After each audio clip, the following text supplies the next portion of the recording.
Welcome to the Wednesday edition of the Daily Friend Show, brought to you by the Institute of Race Relations and the Big Liberty Show. It's an opportunity to discuss, analyse, and then comment on the issues of the day. And in the spirit of the matter, we always have issues of the day to discuss. Perhaps let's start with something that we can rate as good news, but I'm going to preface it with this. After a number of years of really awful race baiting, particularly in social media and the general media by blacks and whites alike, let me just give you an example of just how awful some of it can get. And I refer to one Army Major, Mokgeti Mohlala, who, in commenting on an assault by robbers on an 80-year-old white priest, said the following: The attackers should have stabbed out his eyes and tongue so that the last people he would ever see were the killers, and he could go to his grave with the nightmare. Only problem with that is generally South Africans don't think that way remotely. And our Uniting the Middle campaign, which is intended to ask you to support it with a pledge on our website, on the IR website, is about that common ground, which is much greater than the horrors I've just described. What do ordinary South Africans think about race? I think ordinary South Africans tend to generally see other South Africans as being necessary for the future, the success of the country. In our research, we've asked South Africans, do you think that we need other race groups in order to make this country successful? And the vast majority, I think it was about 80%, said yes. There is a general feeling from most South Africans that they just want to get along. Most South Africans still feel that little sort of swell of warmth in their hearts when they see people of different races and groups working together. It's a good feeling, and I think that there's still a desire from the vast majority of South Africans to work towards a kind of less polarized, more non-racial future. Yeah, Martin Luther King famously said, "I have a dream that one day people will be judged not by the color of their skin, but by the content of their character." And the dream is the reality. If you turn away from social media, the media, and the political elite, that's what you see day to day. So 80% of South Africans, according to our surveys, think that people should be appointed based on merit rather than on race. It climbs up to 85% when you're looking at sports selections. It's similar percentage when you ask people, does it matter to you that your children are being taught by a teacher of the same race as you? Mm-hmm. The vast majority of South Africans want to judge their teachers who are caring for their children by the content of their character and not by the color of their skin. And people, I was debating this on SABC last week and on CakeNet, and obviously I got the incredulous stare. No, but how can you really believe these surveys? This is just this is scientific nonsense. This comes from the same people who tell you that gravity is universal, and so on and so forth. But we all know that in reality, there are different truths depending on how you look. But look, go out into the streets. Just spend 5 minutes. Get out of your car and walk around and talk to people. You can do it in the cities. You can do it in the townships. You can do it in the heartlands. What you're going to find is, if you're very unlucky, some isolated radical person who is offensive or who's even violent. But what you're much more likely to find is people interacting with you as a human being. You can see the same thing when you sort of phone call centers. You can see the same thing when you go into office spaces. You can see the same thing when you go into schools, when you go into hospitals. Any place where there are real South Africans doing real things, getting along with their daily lives. Our surveys are, the facts that our surveys record are really sort of given a concrete reality that I think you only really overlook if your life is kind of in front of a computer screen, looking at Facebook, trawling through the darkest corners for the worst possible stories. Yes, if I think that point about social media, someone made the comment the other day in the news that if you just look at social media commentary, Twitter, Facebook, if our 2019 elections were based on those on what's happening on social media, a party such as the EFF would have won. And I think our results from the studies that we've done that show that the overall majority of South Africans would like to work together and think that this is a country for black and white people. That is also reflected in our elections this year, because even though we are a country that has one of the highest unemployment and inequality rates and poverty rates, people haven't gone out in droves to vote for a party such as the EFF. 80% of South Africans, or 4/5 of the country, still decided to vote for more, shall I say, moderate parties such as the ANC and the DA, which I think still it speaks a lot about. But just to push on that, I think we've said it before on the show, the ANC and the DA have both drifted away from their moderate basis, really. And I think the election results show that too. 3/4 of South Africans did not vote for the ANC. Only 1 in 4 people voted for the ANC. And of those who voted for the ANC, our data and Mark Data's data indicate that about 20% of them sort of think that the ANC is taking the country in the wrong direction, but are voting for it anyway because they hope that with a bit of support, it'll change its mind. So really, on a variety of scales, South Africa is not what the supposed mirror of the media reflects it to be. In fact, it raises a very interesting point, because essentially, although a number of politicians let's say on the left, have indulged in racial abuse, name-calling, whatever you want to call it, ordinary South Africans are smart, they're commonsensical, they know what's good for them, and they're not swayed by that. And I think that alone is an enormous cause for help. In other words, people make their own decisions based on their own experience. They're not told. They won't respond to being told what to do. Yeah. And just to put a historical slant on that, I mean, we've been talking a little bit about the People's War, and I think people, in the early 90s, there were a lot of misconceptions. But I think one of the misconceptions that sort of persisted is that here's how it worked. South Africans, ordinary South Africans, particularly black South Africans, were sort of salivating at the thought of making white blood spill across the streets and the beaches and across the oceans. And Nelson Mandela kind of tricked people into going for a more peaceful route, ultimately. And I think that is it's another one of those huge misconceptions. I think Nelson Mandela's solution was popular, not because of his iconic stature, but rather the other way around. His iconic stature was what it was because he was one of the few peoples in leadership that was at least at face value willing to talk up peace and talk up collaboration and put on a Springbok jersey and lift the World Cup with France at his side, rather than do what so many ANC politicians have done subsequently, which is to say, no, look, we don't really dig this kind of thing unless the color of the skin is what we want it to be. Okay, let's go from, shall we say, the sublime to the ridiculous. Ace Magashule, the latest in a line of, horror movies. He's being accused of having helped set up the ATM party, Jimmy Manyi's party, the African Transformation Movement, and apparently is accredited with using movement in the title. That could open him up to all sorts of things. And they are now getting together a investigative team or a commission or whatever they want to call it to investigate this act of, shall we call it, treachery.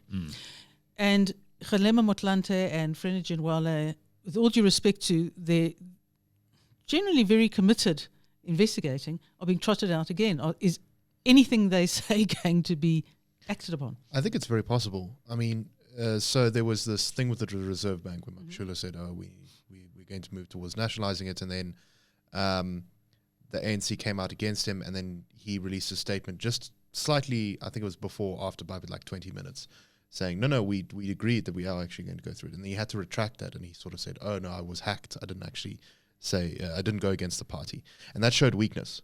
So it looks like there's been an internal battle raging between various factions, and it looks like ACE, I think, might be losing.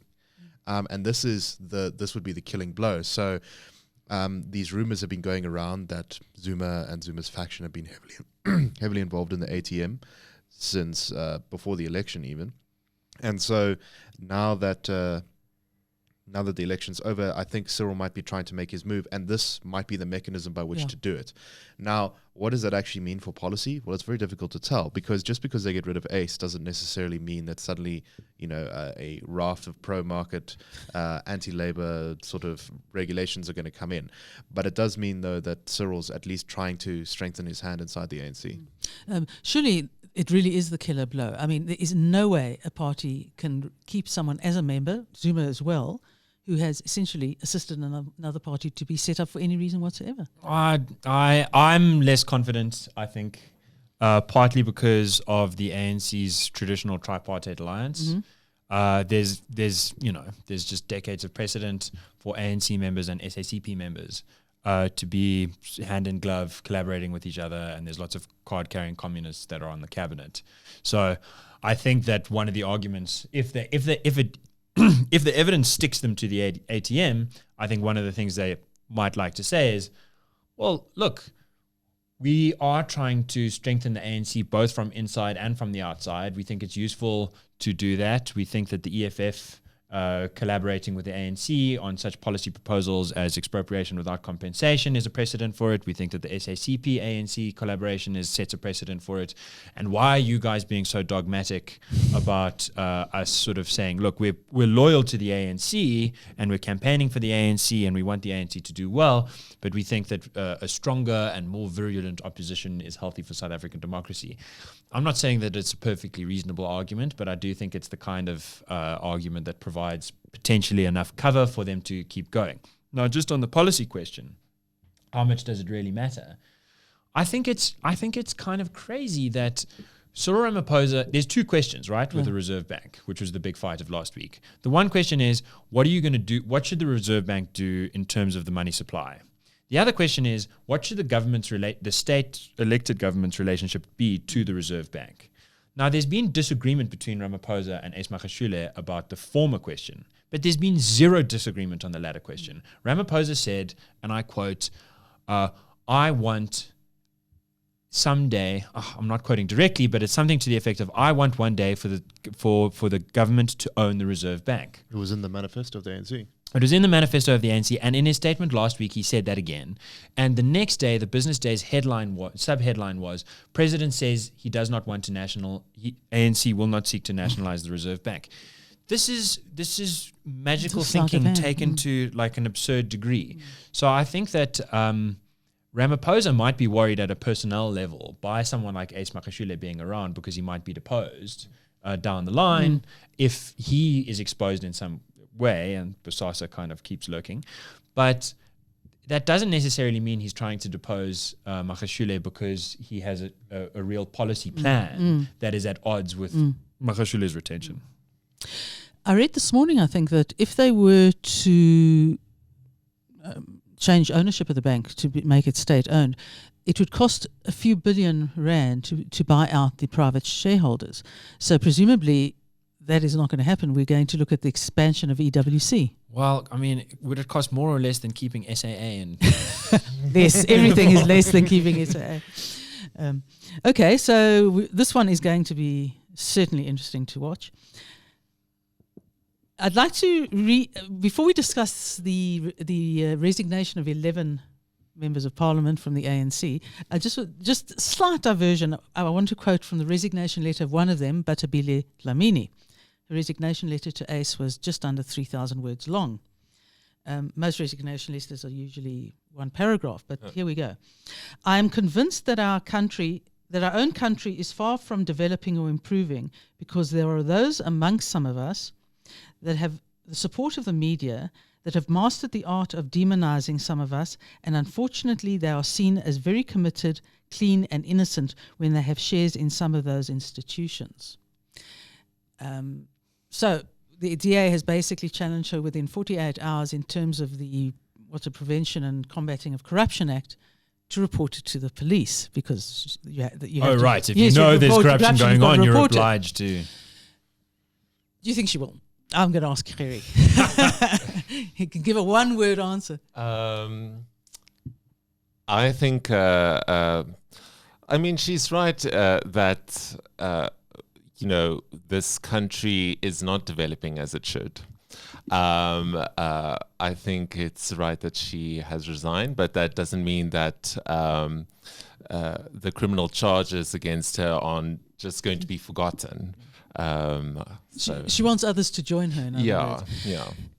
11 members of parliament resigning, I think all of whom at one point were at least ministers or at least deputy ministers. There are two elements to this. One is the fact that serving the will of the people per the ANC dictum, whatever they may do, include what Nkosazana Dlamini Zuma referred to, if they want me to sweep the floor, I'll sweep it very clean. Not so much in this case. Yeah. But presumably, not have they banded that, but there has to be monetary benefits to parting ways at this point? Well, I'm not 100% up to date on all the details of exactly how parliamentary pensions work, but generally speaking, somewhere in the third term, it becomes more profitable to, even if you haven't been a minister, to resign, because it causes your pension to kind of, it reaches a peak and then it sort of levels out. But in many cases, some have suggested that these people are resigning because your pension will kind of will go down actually if you were a minister previously and now you're only back as an MP. So it looks like a lot of them kind of stayed in to see whether they could be appointed as ministers, and when they didn't make the cut, they're now saying, "Oh, okay, well, I'm out." I assume that like many benefits in employment, you really you earn your pension based on your last salary. You will leave everything being calculated on your salary at retirement. Well, it's a lot of it is connected to how many terms you've served. So once you're in for one term, your pension is quite low. 2 terms, it's much more reasonable. And 3 terms, it's actually quite good. So Jeff Radebe and Derek Hanekom and the like, will fill that latter category. Mm. Okay. I mean, better out than in, though. Yes, but it could always get worse. Just sort of allied to that, I hear that Tito Mboweni has pulled the plug on a lot of the local councillors' benefits, the infinite flying, the number of cars they can use, a range of things that in itself overall is small, but looked at singly, it's probably quite a lot of money. I mean, South Africa's, we forget about the provincial and the local levels. Well, if I may take a slightly unpopular viewpoint, this is a good thing, but the real cost in the wage bill is the civil service. It's not the politicians.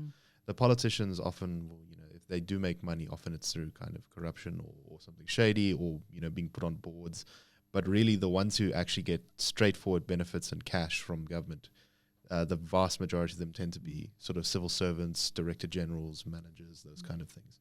I think I'm not sure if this is still the case, but at one point, a middle manager in the SABC was earning the same as an MP. So if we wonder why our state institutions don't have money, that's because. I mean, I think one of the distasteful things that one's often seen coming out of trade unions, and since most of the COSATU unions are public sector unions, is complaints about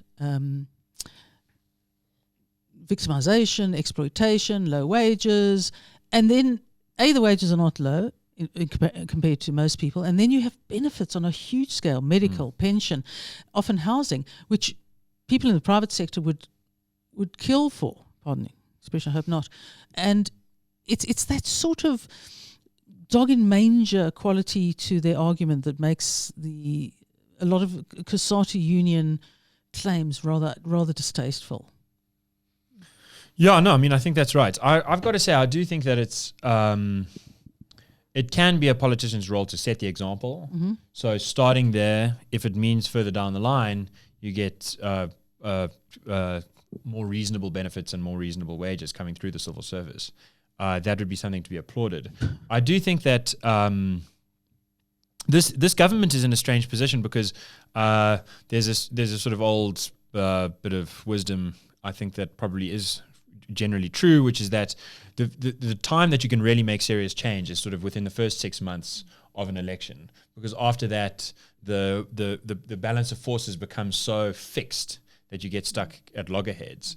Ramaphosa seems to have come into power at the start of last year, in some sense even at the end of 2017 when he won Nasrec.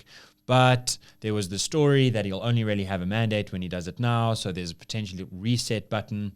So maybe you can think of this 6 months as being the first 6 months, in which case you've got to sort of move, I think, quite quickly from doing what Tito did, what Mboweni did with the local administrators, to spreading that out and making a real change soon. And to sort of quote Milton Friedman again, it really is the closest thing to a free lunch.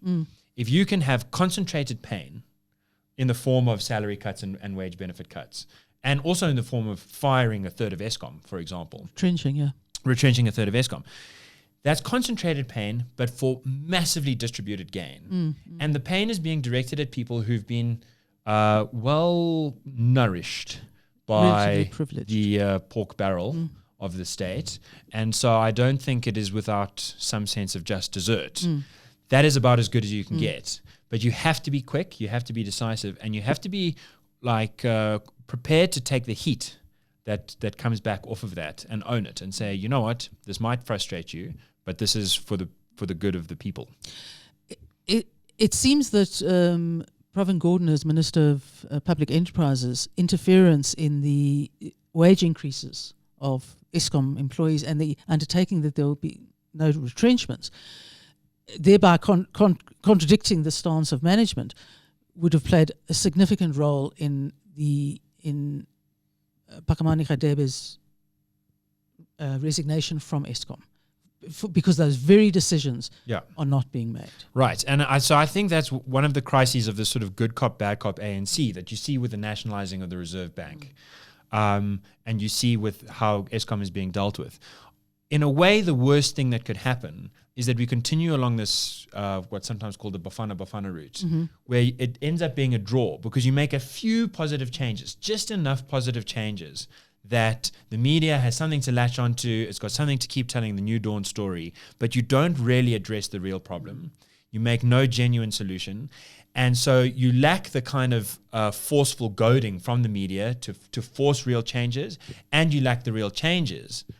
And you keep going down the path that we're on, the longest negative business cycle since World War II, quarter-on-quarter retraction of 3-point-something%, 0% year-on-year, and that's coming off. I mean, the best first quarter we've had is still 2017, while we were still in Zuma in the last 3 years.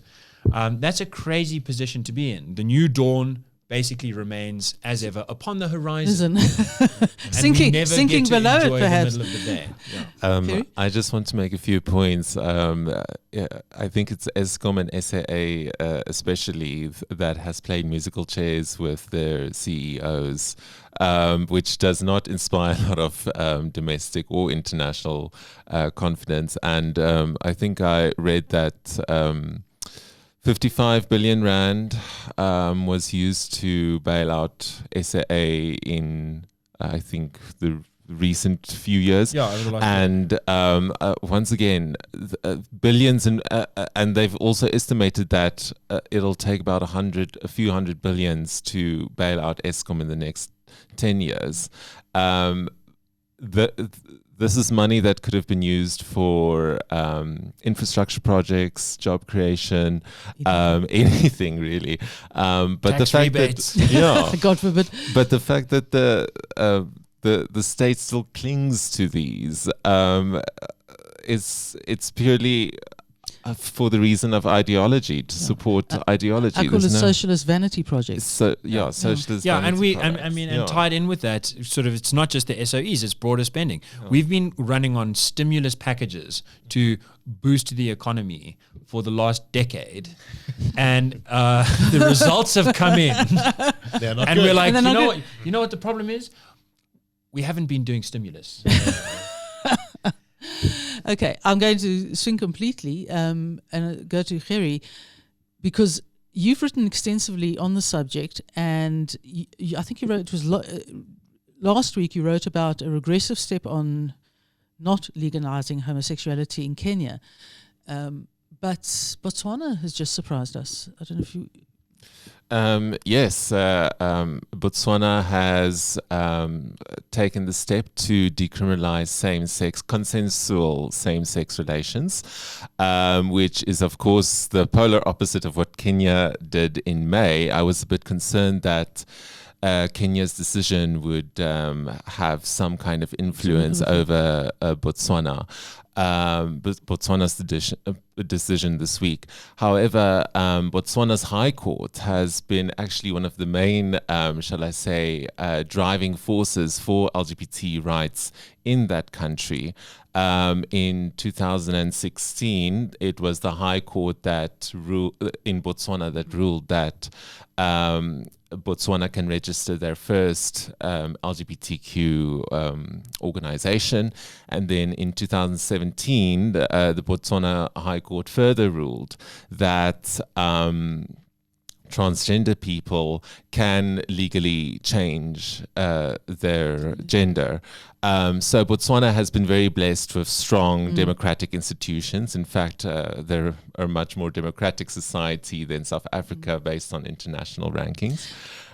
And it's definitely a victory for the country. I think there's something to... it's when you look at the sub-Sahara African region, it's mostly South Africa and its neighbors, such as Botswana, Namibia, Lesotho, that show the highest tolerance for homosexuals, where in the eastern and in the western and more in the central regions of Africa, it's basically 50-50. It's a hit and miss. But Africa is slowly taking a step in the right direction. So this is very positive. Yeah. I mean, it also harks back. It shows that, except for Kenya, so it's one step back and two steps forward. Much the same thing recently happened in South Korea, where the courts said that legislation must be enacted to legalize consensual same-sex acts. The populists, perhaps, and the government were not so sure, but the court said, "You got to do it. You got to do it." Yes. I think what should also serve as an incentive for the government to legalize the LGBT community is not just purely for moral reasons, but a study recently showed that if we zoom back to our case study, Kenya, they are losing hundreds of billions of US dollars every year because of their, their colonial era laws discriminating against LGBTQ people because first of all, you're losing out on a portion of your labor market because there's discriminatory laws in the corporate world and the in terms of jobs, and then also health. A lot of LGBT people suffer from health problems. They're not getting the treatment that they need from medical facilities, and then also tourism money. A lot of the developed markets, they're pink rand, or their pink currency.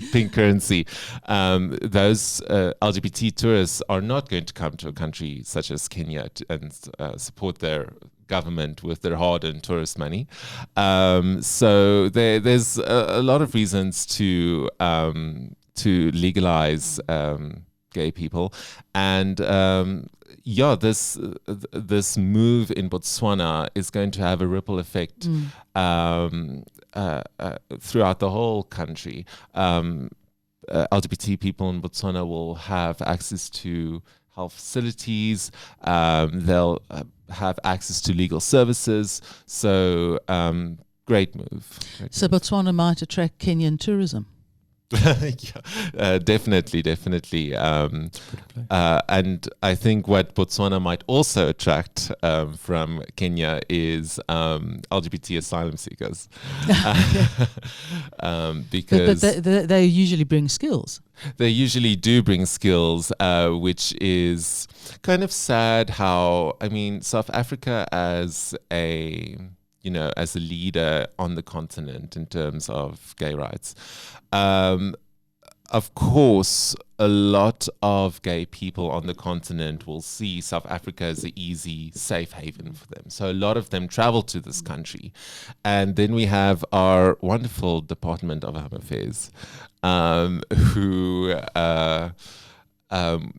they, at best, they make asylum seekers and refugees feel unwelcome. Okay. And at worst, they get asked such things as, "Can you prove that you are gay? Where's your partner? Is he a man?" So we're actually preventing those type of skills. So if Botswana can fix their home affairs, then I think that Home Affairs is probably the biggest serial human rights abuser in government. Can I then just turn to the last issue, which is the good deed of the day section, and it goes like this. I'm going to illustrate the races just because it goes to our first story of uniting the middle. A young white gentleman was being mugged by two what appeared to be high school students. They were in uniform, and a sturdy coloured gentleman came to his aid, wrestled a gun off one of the students, and they held this one, I'm not sure what happened to the other, until they got to Cape Town Station. At which point, very South African, they called on the authorities around for help and no one came to their aid. So they marched said teenager to the police station themselves. But one of the really funny items is obviously on this trip, this youngster was saying, please forgive me, I didn't mean to do this, blah, blah, blah. And one of the gentlemen said, I do forgive you, but I'm still going to hand you over to the cops. And again, I mean, huge risk to both their lives, and particularly the intervener. His wife apparently wasn't as impressed, because he'd been shot apparently once before in an attempted hijacking. So that probably moment of stupidity did save somebody else's life. So it's interesting when you told me the story. It reminded me. I mean, we're shooting this in Richmond, which is right next to Melville. A couple of years ago, I was in the streets of Melville at sort of midnight with a laptop and a little bit of money. And three dudes came up to me, and one whipped out a knife, and they wanted to take my stuff. And I started negotiating with him. I thought that maybe they would accept sort of 100 Rand finder's fee. And they thought the resale value of the laptop was a little bit higher than that. And it was bizarre because the streets were crowded all around us, and we're standing in the middle of the street and they're waving the knife in my face. And I'm like, dude, it'd be much easier to talk about this if you take the knife away. And then he was like, okay, I'll just hold it a little bit lower. I'm like looking around, and people are looking and they don't really care. A lot of them happen to, I suppose, be the same race as me. And then two Muslim chaps showed up, and they just joined our little circle and said, what's going on here? And I explained to them very politely what was going on, and they said, well, this is not going to happen. You guys should go away. And the numbers had changed. So they were like, okay, maybe this is not worth it anymore. And I didn't even give them 10 Rand. I said, I'll give you 20 Rand. And they said, that's just insulting. So they left. And then I wanted to buy the Muslim guys a drink. And it turns out they don't drink. Of course. They're super halal. So I went and bought them a cup of tea. And it was a jolly good conclusion to what could have been a very different kind of South African story. Essentially what this shows is that the innate humanity of people comes out irrespective of their race. They don't look at the victim. As in racial terms, they look at a victim and decide they've got to help. On that sort of cheery note, I'd like to thank you very much for joining us. I didn't introduce my panel, so I'm going to say farewell to Gerrie, to Gabriel, and to Nicholas, and thank them very much for joining in what has been a fun and enlightening show. If you want to join us, and if you want to sign a pledge to our Unite the Middle campaign, please go on to the IR website, which is ir.org.za/join. You can also send an SMS, little old-fashioned, to 32823, cost R1, terms and conditions apply, and somebody will phone you and sign you up for less than R100 a month. We look forward to seeing you on Friday. Thanks.